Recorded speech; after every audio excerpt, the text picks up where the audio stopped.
बिस्मिल्लाहिर्रहमानिर्रहीम। मुख्तसरुल कुदूरी का छठा बाब है किताबुस्सलाह, सबक नंबर 2 में खुश आमदीद। आज के सबक के अंदर हम नमाज का मुस्तहब वक्त ये पढ़ेंगे। वयुस्तहब्बुल इस्फारु बिल फज्रि वल इब्रादु बिज़्ज़ुहरि फ़िस सैफ़ि व तक़दीमुहा फ़िश शिताई व ताख़ीरुल अस्रि मा लम ततग़य्यर अश-शम्सु व ताजीलुल मग़रिबि व ताख़ीरुल इशाई इला मा क़ब्ल सुलुसिल लैली व युस्तहब्बु फ़िल वित्री लिमन यालफ़ु सलातल लैली अन युअख़्खिरल वित्र इला आख़िरिल लैली व इल्लम यसिक़ बिल इंतिबाहि औ तरा क़ब्ल नौमी। तर्जुमा देख लें। और फजर को रोशन करके पढ़ना मुस्तहब है और ज़ोहर को ठंडा करके पढ़ना गर्मियों में और जल्दी पढ़ना सर्दियों में, और असर को मौखर करके पढ़ना जब तक सूरज तब्दील ना हो जाए, और मगरिब को जल्दी पढ़ना और इशा को मौखर करना सुलुस लैल से पहले पहले। और मुस्तहब है वितर में उस शख्स के लिए जो मानूस हो रात की नमाज से, ये कि वो वितर को मौखर करे रात के आखिर तक, और अगर उसको भरोसा ना हो उठने का तो वो वितर पढ़ लेगा सोने से पहले।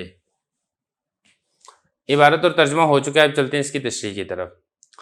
देखिए, नमाज़ों के औक़ात हमने पिछले सबक में पढ़ लिए थे। अब यहाँ से नमाज़ों का मुस्तहब वक़्त बयान किया जा रहा है कि पाँचों नमाज़ों में कौन सा वक़्त मुस्तहब है।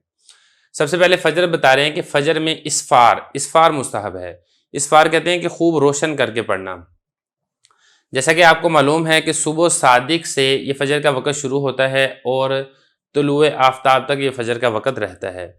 तो इस सारे वक़्त के अंदर किस वक़्त में आपने फ़जर पढ़नी है, तो हज़रत फरमा रहे हैं कि जिस वक़्त खूब रोशनी हो जाए उस वक़्त आप नमाज़ पढ़ें, ये मुस्तहब है।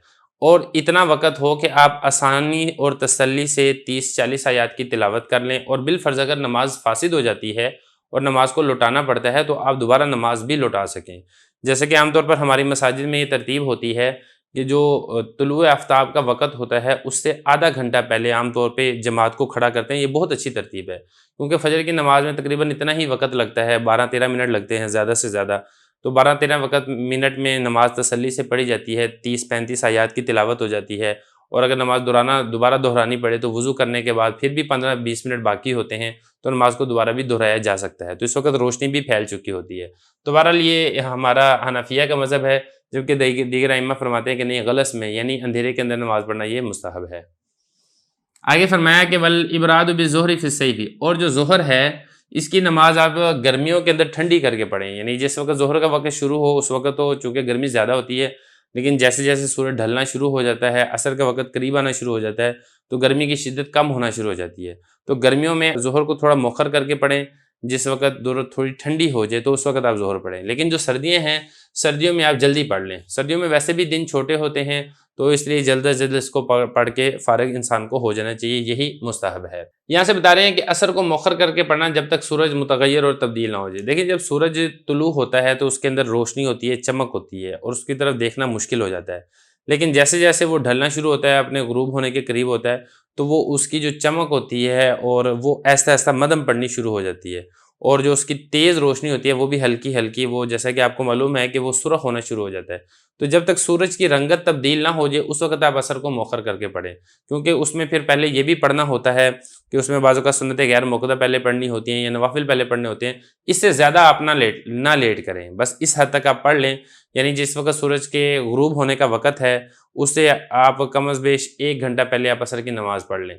और बहरहाल आप आगे बढ़ाकर पढ़ना चाहें तब भी बढ़ा सकते हैं, लेकिन जो मकरूह वक़्त है वो, जैसा कि मैंने पहले सबक में भी बताया था कि ग़ुरूब आफ्ताब से 17 मिनट पहले ये इसका मकरूह वक़्त शुरू हो जाता है। इससे पहले पहले असर की नमाज़ मुकम्मल कर लेनी चाहिए। आगे फरमाया कि मगरिब को जल्दी करके पढ़ना ये मुस्तहब है। मगरिब में ये नहीं है कि आप उसको लेट करें, जैसे ग़ुरूब आफ्ताब हो कोशिश करें कि उसी वक़्त आप मगरिब की नमाज़ अदा कर लें। व ताख़ीरुल इशाई इला मा क़ब्ल सुलुसिल लैल, ईशा की नमाज को मौखर करके पढ़ना सुलुसिल लैल से पहले पहले। अब ये सुलुसिल लैल के इसको ज़रा समझ लें। देखिए, सुलुस कहते हैं तिहाई को, यानी कोई भी चीज़ बिलफ़र्ज़ 9 है तो 9 का सुलुस है 3, इसको उर्दू के अंदर तिहाई कहते हैं। तो तिहाई से पहले पहले आप इशा पढ़ें, ये मुस्तहब है। अब ये शुमार कैसे होगा रात, तो देखें ये जो रात शुमार होती है ये शुमार होती है ग़ुरूब आफ्ताब से, और ये बाकी रहती है सुबह सादिक तक। आप ये वक़्त शुमार करें। بالفرض اگر ہم تصور کر لیں کہ جو غروب آفتاب ہو رہا ہے وہ 8 بجے ہو رہا ہے شام کو، اور جو صبح صادق ہے وہ 5 بجے ہے۔ اب آپ ان گھنٹوں کو شمار کریں، 8 سے 12 تک یہ بن گئے 4 گھنٹے، اور 12 سے لے کے 5 تک یہ بن گئے ٹوٹل 9 گھنٹے۔ اب یہ جو 9 گھنٹے ہیں، ان 9 گھنٹوں کا ثلث کیا بنے گا؟ 3 گھنٹے۔ اب غروب آفتاب تھا 8 بجے نا، تو 8 بجے سے 3 گھنٹے آپ شمار کریں، یہ بنے گا 9، 10 اور 11 بجے، 11 بجے رات کو۔ تو عشاء کی نماز اگر جو سورج غروب ہو رہا ہے وہ 8 بجے ہو رہا ہے، تو اب عشاء کی نماز 11 بجے سے پہلے پہلے پڑھ لیں، یہ مستحب ہے۔ بہرحال اس کو اگر آپ لیٹ کر کے پڑھتے ہیں نصف تک تب بھی ٹھیک ہے، لیکن اس کو بہت زیادہ لیٹ کر کے پڑھنا یہ ٹھیک نہیں ہے۔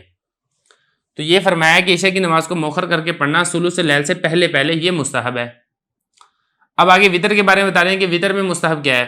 تو دیکھیں وطر میں مستحب یہ ہے اس شخص کے لیے جو رات کی نماز سے مانوس ہو، یعنی جس کی ایک عادت ہے کہ وہ رات کو اٹھتا ہے اور تہجد پڑھتا ہے، تو اس کے لیے مستحب یہ ہے کہ وہ وطر کو رات کے آخر تک مؤخر کر کے پڑھے، رات کو اٹھے پھر تہجد پڑھے، تہجد پڑھنے کے بعد جو آخری نماز ہے وہ وطر کی نماز پڑھے۔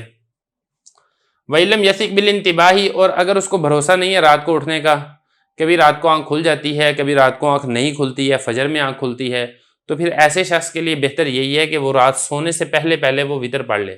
وہ بھی عشاء کے فوراً بعد وطر نہ پڑھے، بلکہ اس کو تھوڑا سا مؤخر کرے، اور مؤخر کرنے کے بعد جس وقت وہ رات سونے لگے تو سونے سے پہلے وہ وطر پڑھ کے وہ پھر سوئے۔ یہ اس کے لیے مستحب ہے کہ جو رات کی آخری نماز ہے وہ وطر کی نماز ہو۔ ایک بات۔ اچھا، یہاں پر ایک مسئلہ اور آپ نے سمجھنا ہے، وہ یہ ہے کہ مستحب اوقات آپ کے سامنے آگے ہیں۔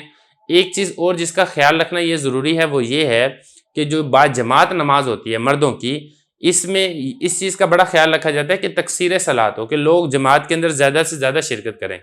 تو اگر ان اوقات کو تھوڑا سا آگے پیچھے کرنے میں اگر نماز کے اندر افراد کی زیادہ شرکت ہو جاتی ہے تو پھر وہ کرنی چاہیے۔